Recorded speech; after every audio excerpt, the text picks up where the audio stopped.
अयोध्या उस रात सो नहीं रही थी। महलों की ऊंची ऊंची दीवारों पर दीपों की पंक्तियां जगमगा रही थी। गलियों में उत्सव का शोर था। मंदिरों में शंख बज रहे थे।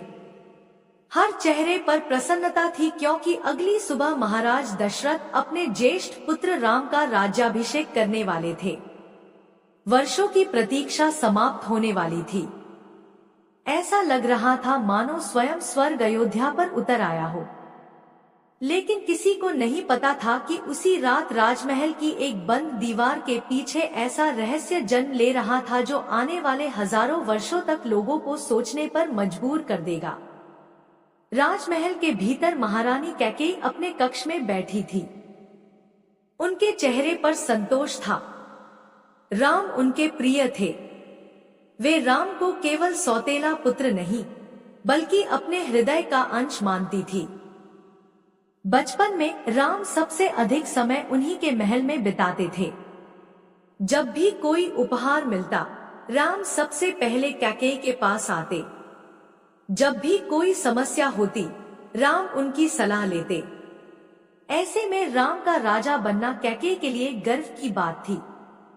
लेकिन उसी समय राजमहल के एक अंधेरे गलियारे में कोई और भी जाग रहा था। वह थी मंथरा। मंथरा वर्षों से महल में थी। लोग उसे केवल एक दासी समझते थे, लेकिन कुछ प्राचीन कथाएं कहती हैं कि मंथरा साधारण स्त्री नहीं थी।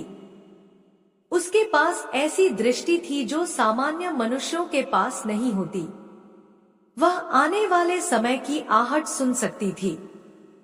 उस रात जब वह महल की छत पर पहुंची, तो अचानक उसकी नजर आकाश पर गई। चंद्रमा के चारों ओर एक विचित्र लाल घेरा दिखाई दे रहा था। हवा में अजीब सी बेचैनी थी। दूर कहीं कुत्ते लगातार रो रहे थे। पक्षी रात में ही अपने घोंसलों से निकलकर उड़ रहे थे। मंथरा के चेहरे का रंग उड़ गया। उसे लगा जैसे प्रकृति किसी बड़े परिवर्तन की चेतावनी दे रही हो। वह तुरंत कैकेयी के कक्ष की ओर दौड़ी। जब वह पहुंची तो कैकेयी मुस्कुराते हुए राम के राज्याभिषेक की तैयारियों की चर्चा कर रही थी। मंथरा ने कांपती आवाज में कहा, महारानी, क्या आपको वास्तव में लगता है कि कल सब कुछ वैसा ही होगा जैसा दिखाई दे रहा है? कैकेयी ने हंसकर कहा, तुम फिर कोई अनर्थ सोच रही हो मंथरा। कल राम राजा बनेंगे। इससे अधिक शुभ क्या हो सकता है? मंथरा चुप रही। फिर उसने धीरे से कहा, कभी कभी सबसे बड़ा संकट उत्सव के वस्त्र पहनकर आता है। यह सुनकर कैकेयी कुछ क्षण के लिए गंभीर हो गई, लेकिन उन्होंने बात को महत्व नहीं दिया। मंथरा चली गई। रात और गहरी हो गई। आधी रात बीत चुकी थी। महल में सन्नाटा फैल गया था। उसी समय कैकेयी को अचानक ऐसा महसूस हुआ जैसे कोई उन्हें पुकार रहा हो। उन्होंने आंखें खोली। कक्ष में कोई नहीं था, लेकिन फिर वही आवाज सुनाई दी, धीमी, रहस्यमयी और बहुत दूर से आती हुई। कैकेयी, उन्होंने घबराकर चारों ओर देखा। आवाज फिर आई, समय आ गया है। उनके शरीर में सिहरन दौड़ गई। उन्होंने दीपक की लौ तेज की, लेकिन कक्ष में केवल सन्नाटा था। कुछ प्राचीन लोक कथाएं कहती हैं कि उस रात देवताओं की सभा लगी थी। पृथ्वी पर अधर्म बढ़ रहा था। लंका का राजा रावण अपनी शक्ति के चरम पर था। ऋषियों के यज्ञ नष्ट किए जा रहे थे। धर्म कांप रहा था। देवताओं के सामने सबसे बड़ी समस्या थी कि रावण को वरदान प्राप्त था। कोई देवता उसे नहीं मार सकता था। केवल मनुष्य रूप में जन्मा कोई महान योद्धा ही उसका अंत कर सकता था, और वह योद्धा थे राम। लेकिन समस्या यह थी कि यदि राम अयोध्या के राजा बन जाते तो वे कभी वन नहीं जाते।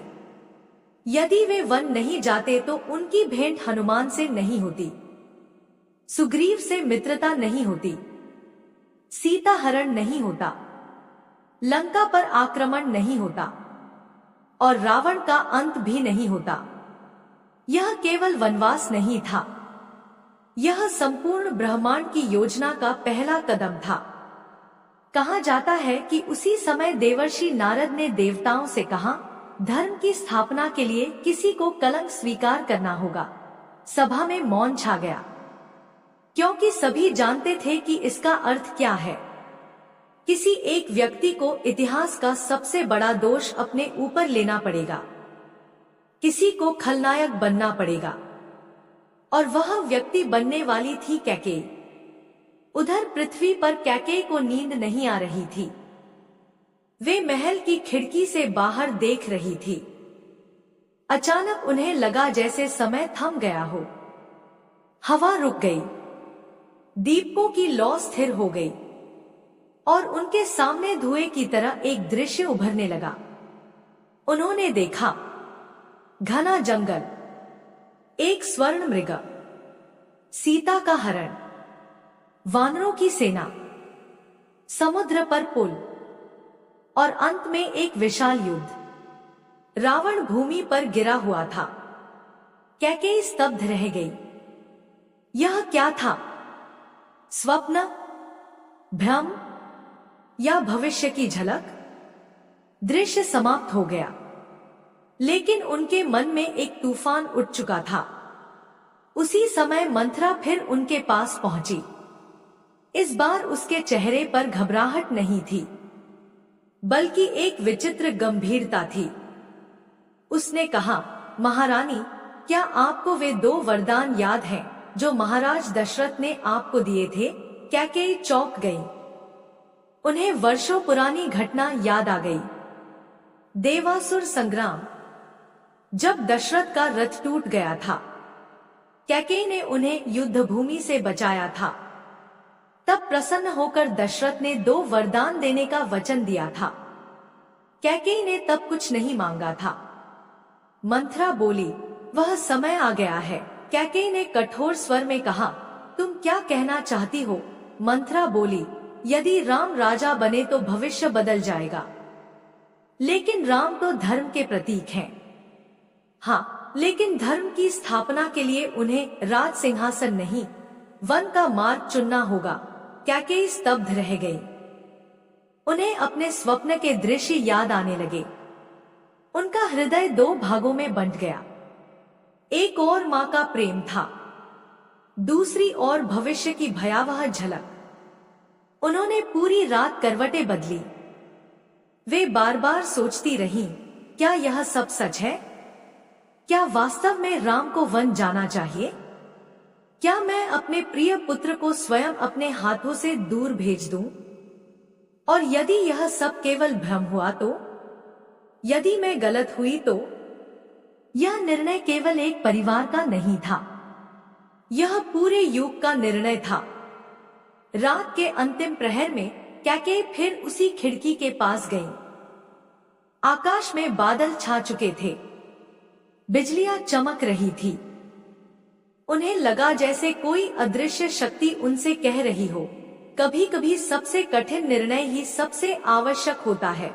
उनकी आंखों से आंसू बह निकले, क्योंकि वे समझ चुकी थी कि यदि वे यह कदम उठाती हैं, तो पूरी दुनिया उनसे घृणा करेगी। कोई उनके त्याग को नहीं समझेगा, कोई उनके दर्द को नहीं जानेगा। इतिहास उन्हें दोषी कहेगा। माएं अपने बच्चों को उनका नाम लेकर डराएंगी। कवि उन्हें खलनायिका लिखेंगे, और आने वाले हजारों वर्षों तक लोग यही कहेंगे कि कैकेयी ने राम को वनवास दिया। लेकिन कोई यह नहीं पूछेगा कि उस रात कैकेयी ने कितना रोया था। कोई यह नहीं समझेगा कि एक माँ अपने सबसे प्रिय पुत्र को स्वयं अपने हाथों से खोने जा रही थी। भोर होने लगी। पूर्व दिशा में हल्की लालिमा फैलने लगी। उत्सव की तैयारियां शुरू हो चुकी थी। अयोध्या जाग रही थी, लेकिन कैकेयी के भीतर सब कुछ टूट चुका था। उन्होंने निर्णय ले लिया। वे धीरे धीरे कोप भवन की ओर बढ़ी। महल के गलियारे उस समय अजीब रूप से शांत थे, जैसे स्वयं समय उनकी ओर देख रहा हो। कोप भवन का द्वार बंद हुआ और उसी क्षण इतिहास की दिशा बदल गई। कुछ ही देर बाद जब महाराज दशरथ वहां पहुंचे तो उन्होंने अपनी प्रिय रानी को भूमि पर बैठा पाया। उन्होंने चिंतित होकर पूछा, कैकेयी, क्या हुआ? कैकेयी ने कोई उत्तर नहीं दिया। दशरथ ने उन्हें मनाने का प्रयास किया। उन्होंने वचन दिया कि जो चाहो मांग लो। तब कैकेयी ने उन्हें उनके 2 वरदान याद दिलाए। दशरथ मुस्कुराए।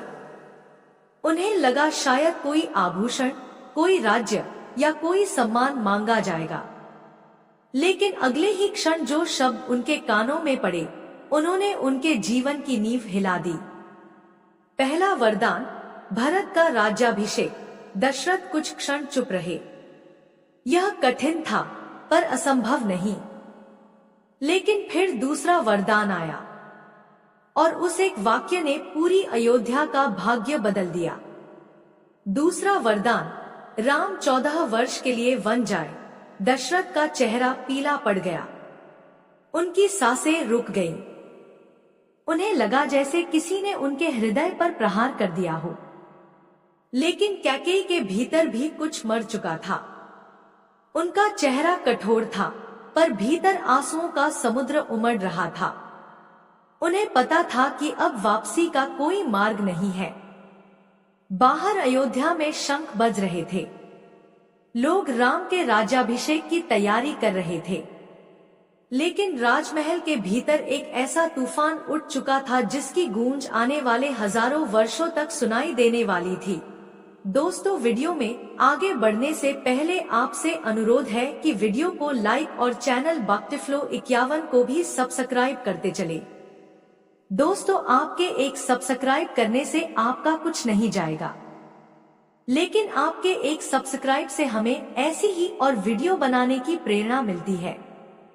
कोप भवन के भीतर ऐसा सन्नाटा छाया हुआ था मानो समय स्वयं अपनी गति रोककर खड़ा हो गया हो।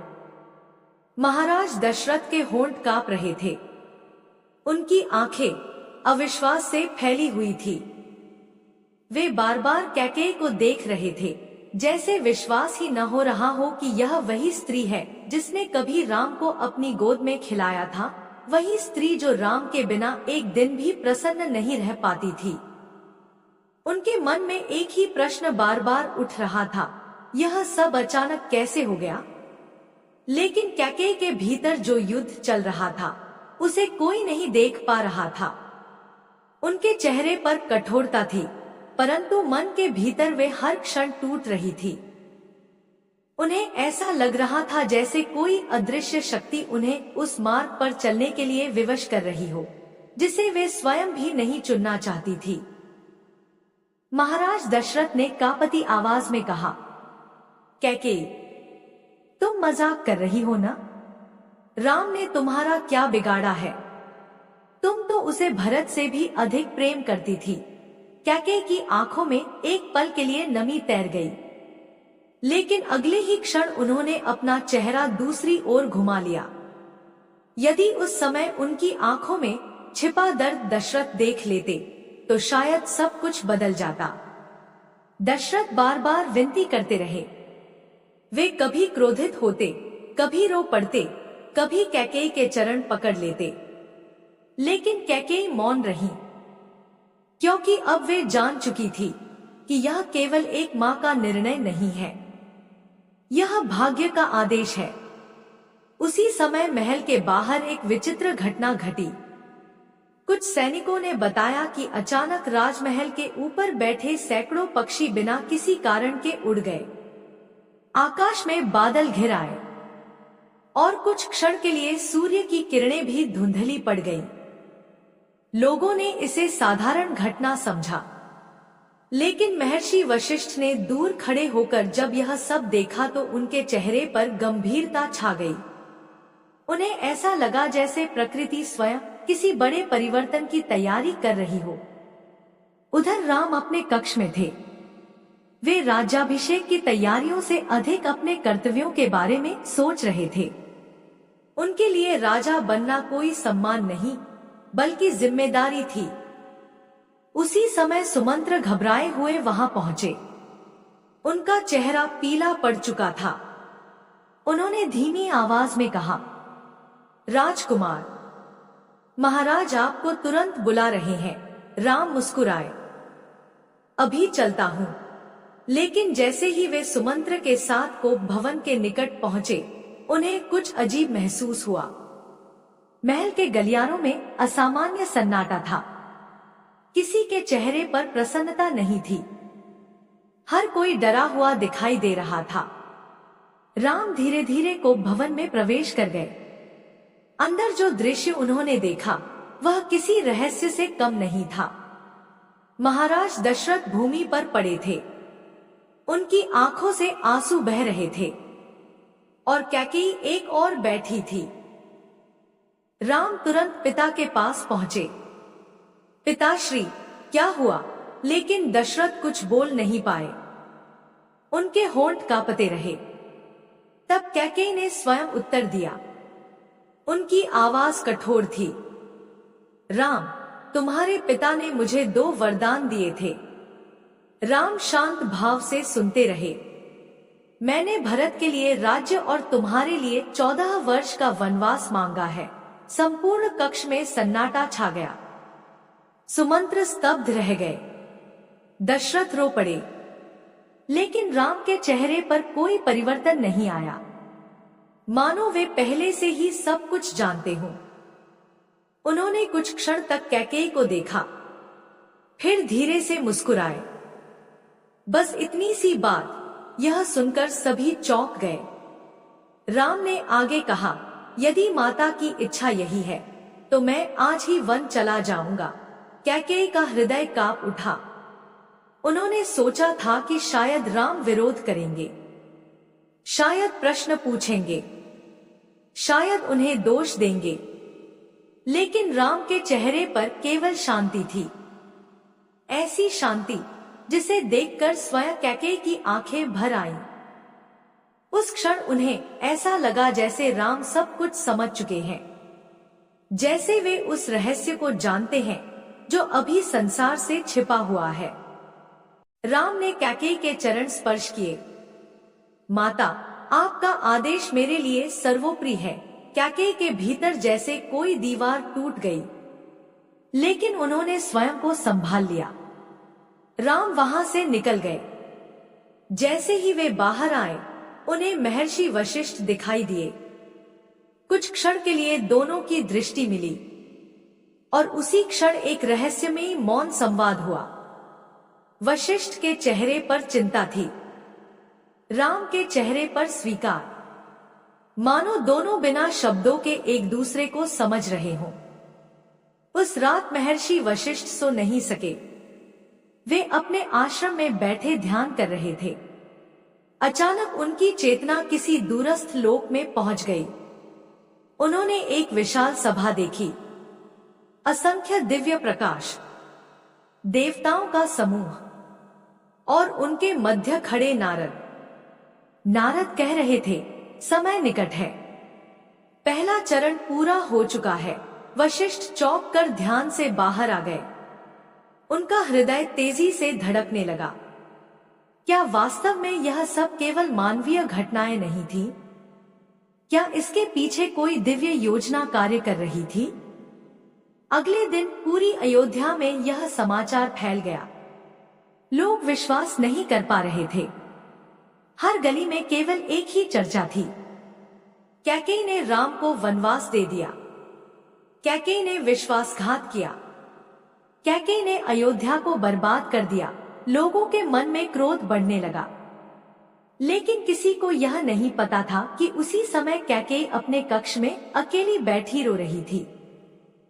जब कोई उन्हें देखने नहीं आता, तब वे फूट फूट कर रो पड़ती, क्योंकि जिस व्यक्ति को संसार खलनायक समझ रहा था, वह स्वयं अपने निर्णय की पीड़ा में जल रही थी। उसी शाम एक और विचित्र घटना हुई। राजमहल के सबसे पुराने भाग में स्थित एक प्राचीन कक्ष वर्षों से बंद पड़ा था। कहा जाता था कि वहां इक्ष्वाकु वंश के कई रहस्य सुरक्षित हैं। उस रात अचानक उस कक्ष का द्वार स्वयं खुल गया। पहरेदार भयभीत हो गए। जब वे अंदर गए तो उन्हें एक अत्यंत प्राचीन ताम्रपत्र मिला। उस पर कुछ भविष्यवाणियां लिखी थी। कहा जाता है कि उनमें से एक पंक्ति थी, जब धर्म संकट में होगा तब सूर्यवंश का श्रेष्ठ पुरुष वन का मार्ग चुनेगा। यह बात गुप्त रखी गई। बहुत कम लोगों को इसके बारे में पता चला, लेकिन जिन्होंने वह भविष्यवाणी पढ़ी उनके मन में संदेह उत्पन्न होने लगा कि शायद यह सब पहले से निर्धारित था। उधर राम वन जाने की तैयारी कर रहे थे। सीता ने जब यह समाचार सुना तो वे स्तब्ध रह गई, लेकिन उनका निर्णय तुरंत हो गया। जहां आप रहेंगे वहीं मेरा स्थान होगा। राम ने उन्हें समझाने का प्रयास किया, वन के कष्ट बताए, जंगली पशुओं का भय बताया, कठिन जीवन की चर्चा की, लेकिन सीता अडिग रही। फिर लक्ष्मण आए। उनकी आंखों में क्रोध था। वे कैकेयी के निर्णय से व्यथित थे। उन्होंने कहा, भैया यह अन्याय है, लेकिन राम केवल मुस्कुराए। कभी कभी जो अन्याय दिखाई देता है वही भविष्य में सबसे बड़ा न्याय सिद्ध होता है। लक्ष्मण यह सुनकर चौंक गए। उन्हें लगा जैसे राम किसी गहरे रहस्य की ओर संकेत कर रहे हैं। उस रात लक्ष्मण को भी नींद नहीं आई। आधी रात को वे महल की छत पर चले गए। वहां उन्हें एक विचित्र दृश्य दिखाई दिया। आकाश में एक चमकीला तारा अचानक प्रकट हुआ। उसकी रोशनी सामान्य तारों से कहीं अधिक थी। कुछ क्षण बाद वह तारा दक्षिण दिशा की ओर बढ़ने लगा। लक्ष्मण ने पहले कभी ऐसा नहीं देखा था। अगले दिन उन्होंने यह बात महर्षि वशिष्ठ को बताई। वशिष्ठ कुछ देर तक मौन रहे, फिर बोले, कुछ संकेत केवल समय समझता है। और इसके बाद वे चुप हो गए। राम के वनगमन का दिन निकट आ रहा था, लेकिन अयोध्या में जितना शोक था उससे कहीं अधिक रहस्य था, क्योंकि घटनाएं जिस प्रकार घट रही थी वे सामान्य नहीं थी। महल के पुराने सेवक फुसफुसाकर बातें कर रहे थे। ऋषि गंभीर थे। ज्योतिषी असामान्य ग्रहयोगों की चर्चा कर रहे थे, और कई लोगों को ऐसा लगने लगा था कि वे किसी ऐसी कहानी का हिस्सा हैं जिसका वास्तविक अर्थ अभी उनसे छिपा हुआ है। उधर कैकेयी बार बार उसी स्वप्न को देख रही थी। वही वन, वही समुद्र, वही युद्ध और वही गिरता हुआ रावण। हर रात यह स्वप्न और स्पष्ट होता जा रहा था, जैसे कोई उन्हें बार बार याद दिला रहा हो कि उनका निर्णय व्यर्थ नहीं था। लेकिन एक नया दृश्य भी अब दिखाई देने लगा था। उन्होंने देखा एक विशाल छाया, इतनी विशाल कि वह पूरे आकाश को ढक रही थी। उस छाया के भीतर से केवल 2 अग्नि समान आंखें दिखाई देती थी, और हर बार वह छाया धीरे धीरे राम की ओर बढ़ती थी। दोस्तों, वीडियो में आगे बढ़ने से पहले आपसे अनुरोध है कि वीडियो को लाइक और चैनल बक्टिफ्लो 51 को भी सब्सक्राइब करते चले।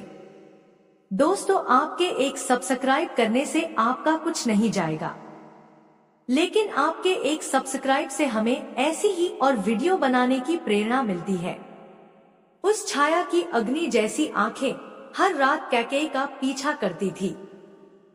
जैसे जैसे राम के वनगमन का समय निकट आता जा रहा था, वैसे वैसे वह रहस्य और भी गहरा होता जा रहा था। कैकेयी कई बार रात के अंधेरे में जाग जाती। उनके माथे पर पसीना होता और हृदय तेजी से धड़क रहा होता। उन्हें महसूस होता कि कोई अदृश्य शक्ति उन्हें किसी ऐसे सत्य की ओर ले जा रही है जिसे संसार अभी जानने के लिए तैयार नहीं था। राम के वन जाने का दिन आ गया। पूरी अयोध्या रो रही थी। सड़कों पर लोगों का सैलाब उमड़ पड़ा था। वृद्ध, बालक, स्त्रियां, सैनिक, हर किसी की आंखों में आंसू थे। लोगों को लग रहा था जैसे अयोध्या का सूर्य अस्त हो रहा हो, लेकिन राम के चेहरे पर वही दिव्य शांति थी। जब रथ महल से निकला तब एक क्षण के लिए राम ने पीछे मुड़कर देखा। महल की सबसे ऊंची खिड़की पर कैकेयी खड़ी थी। उनकी आंखें आंसुओं से भरी हुई थी। दूर से ही राम ने उन्हें प्रणाम किया। कहा जाता है कि उसी क्षण कैकेयी समझ गई कि राम उनके निर्णय को समझ चुके हैं। वन की यात्रा आरंभ हुई। दिन बीतते गए, महीने बीत गए। अयोध्या शोक में डूबी रही। महाराज दशरथ राम के वियोग को सहन नहीं कर पाए। उनका स्वास्थ्य गिरता गया। एक रात उन्होंने अंतिम बार राम का नाम लिया और संसार छोड़ दिया। जब यह समाचार भरत तक पहुंचा तो वे तुरंत अयोध्या लौटे। उन्हें जैसे ही सच्चाई पता चली, वे क्रोध से भर उठे। उन्होंने कैकेयी से कहा, माता, आपने यह क्या किया? कैकेयी मौन रही। भरत की आंखों में आंसू थे। उन्हें लगा कि उनकी माता ने समस्त रघुवंश को संकट में डाल दिया है। लेकिन कैकेयी ने तब भी अपना रहस्य किसी को नहीं बताया। उन्होंने सारे आरोप स्वीकार कर लिए। वे चाहती तो भरत को अपने स्वप्नों के बारे में बता सकती थी। वे चाहती तो अपनी पीड़ा व्यक्त कर सकती थी।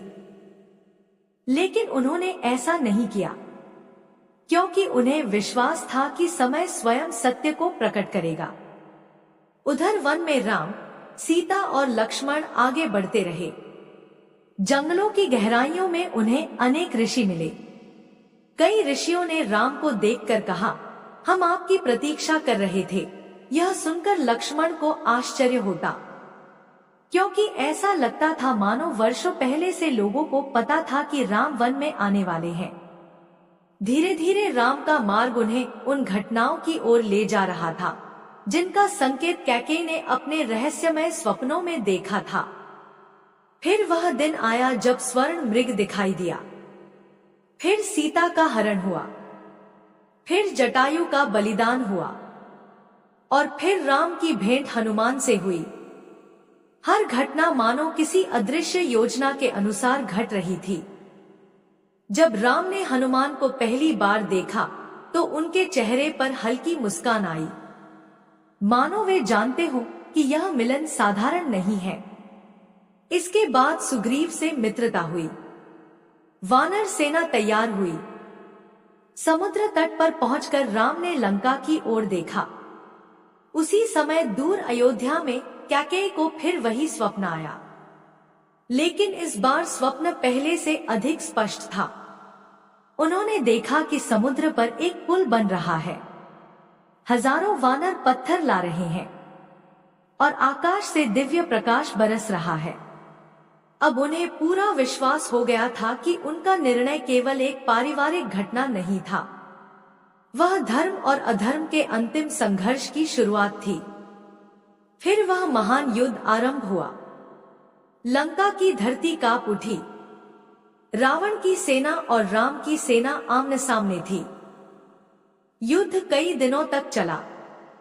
एक एक करके रावण के महान योद्धा पराजित होते गए और अंततः वह क्षण आया जिसकी प्रतीक्षा देवता, ऋषि और स्वयं पृथ्वी कर रही थी। राम और रावण आमने सामने थे। आकाश मौन था। धरती स्तब्ध थी।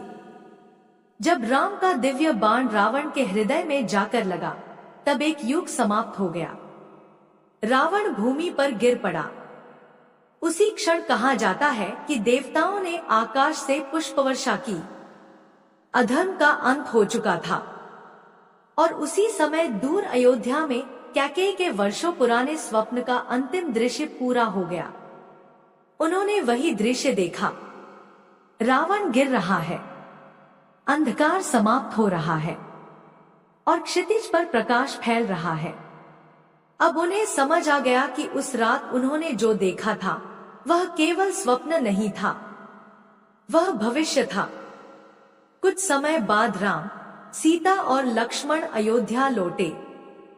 पूरी अयोध्या दीपों से जगमगा उठी। लोगों का उत्साह देखते ही बनता था, लेकिन सबसे अधिक बेचैनी कैकेयी के मन में थी। वे नहीं जानती थी कि राम उनसे क्या कहेंगे। क्या वे उन्हें दोष देंगे? क्या वे उनसे दूर हो जाएंगे या फिर वर्षों का मौन बना रहेगा? जब राम महल पहुंचे तो सबसे पहले वे कैकेयी के कक्ष की ओर गए। कैकेयी सिर झुकाए बैठी थी। उनकी आंखों से आंसू बह रहे थे। उन्होंने कहा, राम, यदि संभव हो तो मुझे क्षमा कर देना। कुछ क्षण तक मौन रहा। फिर राम मुस्कुराए। उन्होंने आगे बढ़कर कैकेयी के चरण स्पर्श किए। कैकेयी चौंक गई। राम ने कहा, माता, क्षमा तो तब मांगी जाती है जब कोई अपराध हुआ हो। कैकेयी की आंखों से आंसुओं की धारा बह निकली। राम आगे बोले, जो हुआ वह होना ही था। यदि वनवास न होता तो मैं अपने जीवन का उद्देश्य कैसे पूरा करता? यह सुनकर कैकेयी का हृदय हल्का हो गया। वर्षों से जो बोझ उन्होंने अपने भीतर छिपा रखा था वह धीरे धीरे समाप्त होने लगा। तब उन्हें समझ आया कि कभी कभी इतिहास जिन लोगों को दोषी ठहराता है वे वास्तव में किसी बड़े उद्देश्य के लिए त्याग कर रहे होते हैं। संसार ने कैकेयी को खलनायिका कहा। लोगों ने उन्हें दोष दिया, लेकिन शायद उनके त्याग को बहुत कम लोग समझ पाए, क्योंकि उन्होंने अपने सम्मान, अपने प्रेम और अपने नाम की बलि देकर वह मार्ग चुना था जिसने अंततः धर्म की विजय सुनिश्चित की। और यही उस रहस्य की सबसे बड़ी सच्चाई थी। कभी कभी इतिहास केवल घटनाओं को याद रखता है, उनके पीछे छिपे त्याग को नहीं। राम का वनवास केवल 14 वर्षों का वनवास नहीं था, वह धर्म की स्थापना की यात्रा थी, रावण के अंत की शुरुआत थी। और उस यात्रा का पहला कदम उस रात उठाया गया था जब पूरी अयोध्या उत्सव मना रही थी और एक माँ अपने जीवन का सबसे कठिन निर्णय लेने के लिए अकेली बैठी थी। शायद इसलिए आज भी यह प्रश्न लोगों के मन में गूंजता है, क्या कैकेयी ने राम को वनवास दिया था या फिर स्वयं नियति ने उन्हें वह पात्र चुना था जिसे इतिहास गलत समझेगा लेकिन समय अंततः सम्मान देगा? यही उस रहस्यमय रात का वह सच है जो सदियों से कथाओं, लोक कथाओं और लोगों की कल्पनाओं में जीवित है। और शायद इसी कारण रामायण केवल एक कथा नहीं बल्कि त्याग, भाग्य और धर्म के गहरे रहस्यों का अमर ग्रंथ बन गई। प्रिय दर्शकों, आज की वीडियो आपको कैसी लगी? आशा करते हैं कि आज की वीडियो आपको जरूर पसंद आई होगी। दोस्तों, आज की वीडियो आपको पसंद आई हो तो वीडियो को लाइक करें और कमेंट में जय श्री राम अवश्य लिखें। और ऐसी ही रहस्यमयी वीडियो देखने के लिए हमारे चैनल भक्तिफ्लो 51 को सब्सक्राइब करके बेल आइकन अवश्य दबाएं ताकि ऐसी ही रहस्यमयी वीडियो आपके पास सबसे पहले पहुंच सके। जय श्री राम। धन्यवाद।